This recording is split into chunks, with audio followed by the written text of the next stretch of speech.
नमस्कार दोस्तों, होली का त्योहार साल 2024 में 25 मार्च को मनाया जाएगा। पंचांग के अनुसार फागुन मास की पूर्णिमा तिथि को होली का त्योहार मनाया जाता है।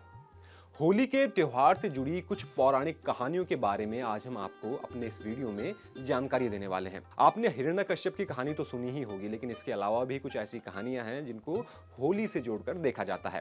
ये कहानियां कौन-कौन सी हैं, आइए जानते हैं।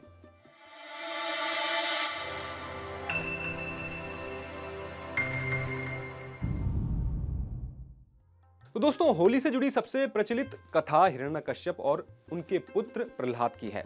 हिरण्यकश्यप का पुत्र प्रहलाद भगवान विष्णु का परम भक्त था और हिरण्यकश्यप को ये बात बिल्कुल पसंद नहीं थी। हिरण्यकश्यप ने इसी वजह से अपने पुत्र को कई यातनाएं दी, लेकिन भगवान विष्णु की कृपा से प्रहलाद को कुछ नहीं हुआ। अंत में हिरण्यकश्यप ने अपनी बहन होलिका को बुलाया, जिसे वरदान था कि वो आग में नहीं जलेगी और जिसका नाम था होलिका।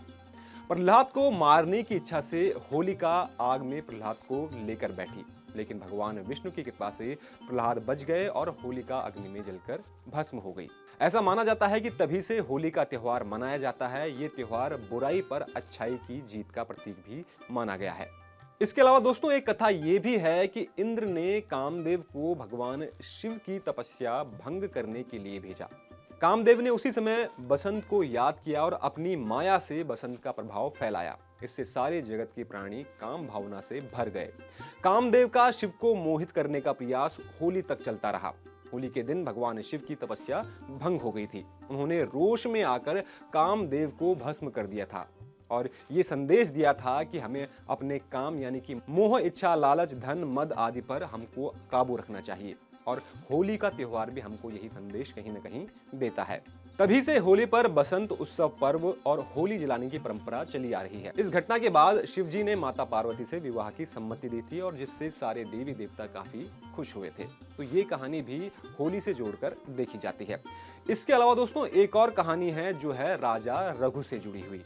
इस कथा के अनुसार राजा रघु के साम्राज्य में डुंडा नाम की एक राक्षसी थी, जिसे भगवान शिव ने अमृत का वरदान दिया था।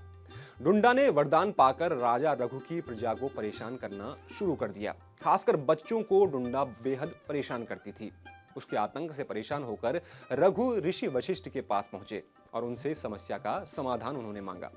वशिष्ठ ने रघु से कहा कि डुंडा को भगवान शिव ने अमृत का वरदान तो दिया है, लेकिन साथ ही ये भी कहा था कि बच्चों के शोरगुल से और उनकी आवाज से उसकी मृत्यु होगी।